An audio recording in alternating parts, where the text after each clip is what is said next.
Hi hello friends, ಎಲ್ಲರಿಗೂ ನಮಸ್ಕಾರ. ನಾನು ನಿಮ್ಮ ರೇಖಾ ಅಡುಗೆ ಚಾನಲ್ಗೆ ಎಲ್ಲರಿಗೂ ಸ್ವಾಗತ. ಹೊಸದಾಗಿ ನಮ್ಮ ಚಾನಲ್ನ ನೋಡ್ತಾ ಇದ್ದೀರ ಅಂದರೆ ಸಬ್ಸ್ಕ್ರೈಬ್ ಮಾಡ್ಕೊಳ್ಳಿ.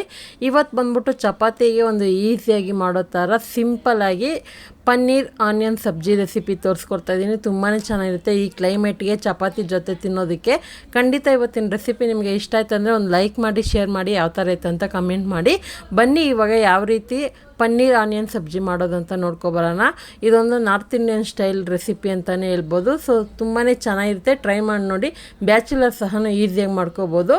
ಇವಾಗ ನೋಡ್ತಾ ಇರ್ಬೋದು, ಪನ್ನೀರ್ ತೊಗೊಂಡಿದ್ದೀನಿ ನಾನು. ಒಂದು ಪ್ಯಾಕೆಟ್ ಪನ್ನೀರಲ್ಲಿ ಅರ್ಧ ಭಾಗದಷ್ಟು ತೊಗೊಂಡಿದ್ದೀನಿ, ಅಂದರೆ 100 ಗ್ರಾಮ್ ಆಗೋಷ್ಟು.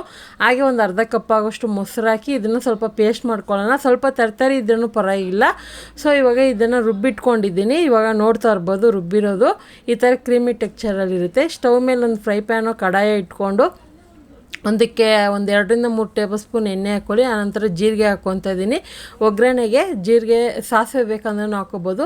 ನಾನು ತೋರಿಸೋವಂಥ ಈರುಳ್ಳಿ ದಪ್ಪದಿದ್ದು ಸುಮಾರು ಒಂದು 2-3 ಈರುಳ್ಳಿ ತೊಗೊಂಡಿದ್ದೀನಿ. ತುಂಬ ದೊಡ್ಡದು. ನಿಮಗೆ ವೀಡಿಯೋದಲ್ಲಿ ಎಷ್ಟಪ್ಪ ಕಾಣಿಸ್ತಾ ಇದೆ ಗೊತ್ತಿಲ್ಲ. ಅದೇ ನನ್ನ ಕೈಯಲ್ಲಿ ಒಂದು ಇಡೀ ಫುಲ್ ಮುಷ್ಟಿ ಬರುತ್ತೆ, ಅದು ಅಷ್ಟು ದೊಡ್ಡದಾಗಿದೆ ಈರುಳ್ಳಿ. ಸೊ ಆ ಥರ ಈರುಳ್ಳಿ ನಾನು ಈ ಥರ ಸ್ಲೈಸಾಗಿ ಕಟ್ ಮಾಡಿ ಹಾಕ್ಕೊತಾ ಇದ್ದೀನಿ. ನಿಮ್ಮ ಹತ್ರ ಚಿಕ್ಕದಿದ್ದರೆ ಜಾಸ್ತಿನೇ ಹಾಕ್ಕೊಳ್ಳಿ. ನಿಮ್ಮ ಮನೇಲಿ ಎಷ್ಟು ಜನ ಇದ್ದಾರೋ ಅದಕ್ಕೆ ತಕ್ಕಂತೆ ಕ್ವಾಂಟಿಟಿ ಈರುಳ್ಳಿ ಜಾಸ್ತಿನೂ ಮಾಡ್ಕೋಬೋದು, ಸ್ಪೈಸಸ್ಸು ಕೂಡ ಜಾಸ್ತಿ ಮಾಡ್ಕೋಬೋದು.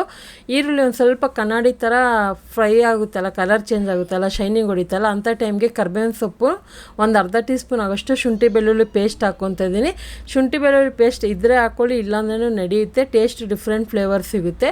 ಈಗ ಇದಕ್ಕೆ ನಾನು ಗರಂ ಮಸಾಲ ಒಂದು ಅರ್ಧ ಟೀ ಸ್ಪೂನು, 1 ಟೀ ಸ್ಪೂನ್ ಧನಿಯಾ ಪುಡಿ, 1 ಟೀ ಸ್ಪೂನ್ ಖಾರದ ಪುಡಿ, 1/4 ಟೀ ಸ್ಪೂನ್ ಅರಿಶಿನ ಪುಡಿ ಹಾಕ್ಕೊತಾ ಇದ್ದೀನಿ.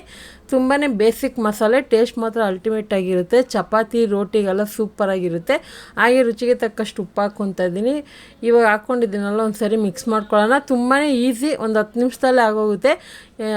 ಚಪಾತಿ ಜೊತೆಗಂತೂ ನೀವು ತಿಂತಾಯಿದ್ರೆ ಎಷ್ಟು ಚಪಾತಿ ತಿಂತೀರ ಅಂತ ಗೊತ್ತಾಗೋದಿಲ್ಲ, ಅಷ್ಟು ಚೆನ್ನಾಗಿದೆ.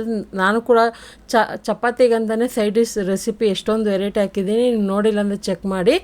ಇವಾಗ ನೋಡ್ತಾ ಇರ್ಬೋದು, ಸ್ಟವ್ನ ಸಿಮ್ಮಲ್ಲಿ ಇಟ್ಕೊಂಡು ರುಬ್ಬಿರೋ ಅಂಥ ಪೇಸ್ಟ್ ಹಾಕ್ಕೊತಾ ಇದ್ದೀನಿ. ಪನ್ನೀರ್ ಮೊಸರು ಏನು ಹಾಕಿದ್ರೆ ಅದನ್ನು ಸ್ಟವ್ನ ಸಿಮ್ಮಲ್ಲಿ ಇಟ್ಕೊಂಡೇ ಹಾಕಬೇಕು. ಯಾಕಂದರೆ ಹೈ ಫ್ಲೇಮಲ್ಲಿ ಇಟ್ಟು ಹಾಕೋಕ್ಕೆ ಹೋದರೆ ಅದು ಬೇಗನೆ ಡ್ರೈ ಆಗಿಬಿಡುತ್ತೆ. ಅದಕ್ಕೋಸ್ಕರ ಲೋ ಫ್ಲೇಮಲ್ಲಿ ಇಟ್ಟು ಇದನ್ನು ಮಿನಿಮಮ್ ಆದರೂ ಸಿಮ್ಮಲ್ಲೇ ಒಂದು 3 ನಿಮಿಷ ಕುಕ್ ಮಾಡ್ಕೋಬೇಕು. ಇವಾಗಿರೋಂಥ ಕಲರ್ ಬಂದು ಚೇಂಜ್ ಆಗಿ ಆ ಮೊಸರು ಪನ್ನೀರೆಲ್ಲ ಚೆನ್ನಾಗಿ ಈರುಳ್ಳಿಗೆ ಹೊಂದ್ಕೊಳ್ಳೋ ಥರ ಫ್ರೈ ಮಾಡ್ಕೋಬೇಕಾಗುತ್ತೆ. ಲೋ ಫ್ಲೇಮಲ್ಲಿ ಇಟ್ಕೊಳ್ಳಿ. ಹಾಗೆ ಹೊಸದಾಗಿ ನಮ್ಮ ಚಾನಲ್ನ ನೋಡ್ತಾ ಇದ್ದೀರಂದರೆ ಇನ್ನೊಂದು ರೇಖಾ ಟ್ಯಾಲೆಂಟ್ ಚಾನಲ್ ಇದೆ, ಅದು ಕೂಡ ಹೋಗಿ ನೋಡಿ. ಇಷ್ಟ ಆಯ್ತು ಅಂದರೆ ಸಬ್ಸ್ಕ್ರೈಬ್ ಮಾಡ್ಕೊಳ್ಳಿ. ಅದರಲ್ಲಿ ವ್ಲಾಗು ಮತ್ತು ಶಾಪಿಂಗ್ ವಿಡಿಯೋ ಮತ್ತು ಕೆಲವೊಂದು ಕ್ರಾಫ್ಟು, ರಂಗೋಲಿ ವೀಡಿಯೋಸ್ ಎಲ್ಲ ಹಾಕ್ತಾ ಇರ್ತೀನಿ. ತುಂಬ ಜನಕ್ಕೆ ಹಲಬರಿಗೆ ಗೊತ್ತಿರುತ್ತೆ, ಹೊಸಬ್ರಿಗೆ ಗೊತ್ತಿರಲ್ಲ. ರೇಖಾ ಟ್ಯಾಲೆಂಟ್ ಅಂತ ಚಾನಲು. ಇಷ್ಟ ಆಯ್ತು ಅಂದರೆ ಸಬ್ಸ್ಕ್ರೈಬ್ ಮಾಡ್ಕೊಳ್ಳಿ. ಈಗ ಕೊನೆಯಲ್ಲಿ ಕೊತ್ತಂಬರಿ ಹಾಕಿ ಇಳಿಸ್ಕೊತಾ ಇದ್ದೀನಿ. ಮೊಸರು ಪನ್ನೀರ್ ಹಾಕಿ ಒಂದು 3 ನಿಮಿಷ ಬಿಟ್ಟರೆ ಸಾಕು. ಇದನ್ನು ನೀವು ಮಕ್ಕಳಿಗೆ ಲಂಚ್ ಬಾಕ್ಸಿಗೆ ರೋಲ್ ಥರನೂ ಮಾಡಿಕೊಡ್ಬೋದು.